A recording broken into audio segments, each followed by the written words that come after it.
and welcome back to Football Made Simple.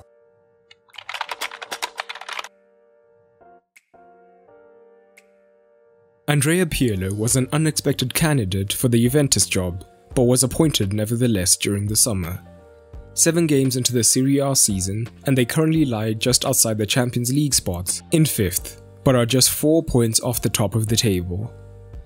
Perhaps concerningly, their expected points has them down in 7th, so it hasn't always been smooth sailing. In a previous video, we examined his ideal tactical philosophy according to his pro-license thesis. But how well has he been able to implement those in actuality? In this video, we take a look. Let's start by assessing his formations. Constant injuries have meant that he hasn't been able to develop a consistent first-choice 11 and formation, but his 2 most commonly used formations are the 4-4-2 and variations of the 3-5-2, as you can see on the OneFootball app, who is today's video sponsor. If you want to get lineups like this, stats, news, and more, download the new OneFootball app absolutely free through the link in the description below. Now, let's dig into the tactics, starting with the build-up play. As is Pirlo's wish, Juventus have been fairly possession-oriented, with the 3rd highest average possession in the league at just over 56%. This is facilitated by Szczęsny looking to go short to the centre-backs to begin with, especially when opponents sit off of them. When opponents look to pressure higher, they still initially look to go short, after manoeuvring space, either by dropping a centre-back into the box to receive the ball, or splitting the centre-backs to the width of the box. By beginning short when under pressure, it draws the opponent's team higher as their midfield has to back up the press, otherwise Juventus's pivots would be free. And Pirlo's floater between the lines, as a result, gives the opponent's defensively minded players headaches. If they push up high to try and close down the space between the lines, Pirlo's men can then look for the longer ball over the top to find the forwards looking to run in behind. But if they sit deeper, looking to cover any potential runs in behind, depending on the personnel, the likes of Ramsey, Kulusevski and Dybala are happy to try and receive the ball between the lines. So, Szczęsny has to be canny with the ball at his feet in deeper areas. And when the ball is amongst the centre-backs, Pirlo likes to have 1 extra man against the presses. So if the opposition press with 1 man in the back 4, the Juventus fullbacks will tend to push higher in the wider regions, leaving a 2 versus 1. If they're facing 1 forward, when lining up in a back 3, Danilo is often at right centre-back, so instead of moving wide into the fullback regions, he will push up into midfield and create the overload there instead. If they play against teams who use a front 2, then they have 3 in defence. And often, in a back 4, one of the fullbacks is Danilo, either on the left or the right, so he tends to tuck in into a wider centre-back role, and when he receives the ball, is more likely to drive up the pitch into midfield. And generally, his Juventus side look to build up through the centre of the pitch.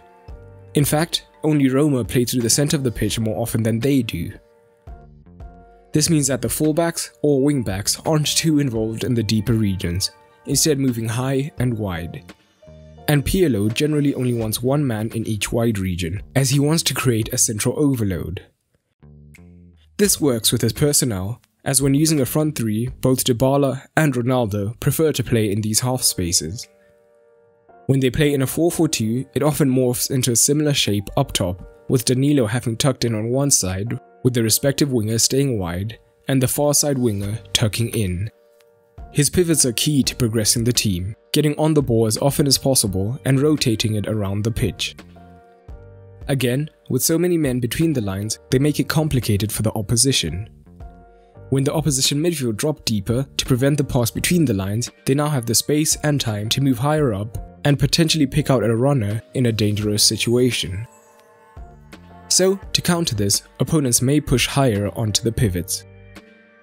Pirlo has given a lot of responsibility to his centre-backs as a result, and we often see them look to thread the ball between the lines to find the potentially free man. This fits into Pirlo's philosophy of the man on the ball having an option either side and a vertical option between the lines. As a result, Danilo and Chiellini are both in the top 3 for passes into the final third for the team. Once the ball is between the lines, they can combine, either with 1 man pushing the defense deep and 2 combining, or 1 man on the ball and 2 runners in behind. But if the center is generally too congested, their 2-3-5 or 3-2-5 shape comes in handy, as the men in the half spaces tend to draw in the fullbacks, so the wide men are free. Once the ball goes wide, they then have several men attacking the box to get on the end of the cross. And the role of the free man is essential, whether it's Ramsey or Dybala. When Ramsey plays this role, if they're struggling to progress in the deeper regions, he can drop into the midfield to be the extra man and provide the option to move forward. But his main role is to constantly roam between the lines, looking to create the angle for progression, regardless of which side the ball is at. Dybala performs similar roles, but is also much likelier to occasionally move wider to try and create an overload, or interchange positions with the winger to create momentary space. Either way, the presence of several men between the lines often frees up Ronaldo to get into dangerous positions higher up the pitch. Now, let's touch on the defensive elements. In his thesis, Pirlo did speak about his desire to press high up. However, they are only 11th for passes per defensive action in the league.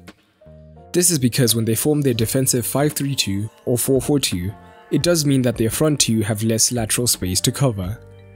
However, with Ronaldo getting on in age, he cannot chase after the ball consistently, and it will be of little use to have one forward doing all the pressing. As a result, both forwards have a pressures per game of under 10, so their team has to drop deeper to cover the spaces nearer their own goal. However, they can be vulnerable in wide regions, as Cuadrado is one of the fullbacks and can be targeted at certain times. And with their two forwards higher, Juve are also in great positions to launch the counter-attack. So, overall, Pirlo has brought a lot of positives to the side, continuing off where Sarri left with a possession-oriented team. However, it may take some time to see his ideas being fully realized. In addition, for much of the season, he has had to deal with players being unavailable. But what do you make of Pirlo's Juventus so far? Drop it down below. I really hope you enjoyed the video. If you did, a like on the video would go a long way. And if you want to support even further, whilst getting perks like exclusive videos and early access to videos, consider checking out my Patreon at patreon.com/footballmadesimple. And of course, a special thanks to my current Patreons for the support, including Ivan and Philip Sam, who recently joined my Ultra tier. But that's all for today, and remember, keep it simple.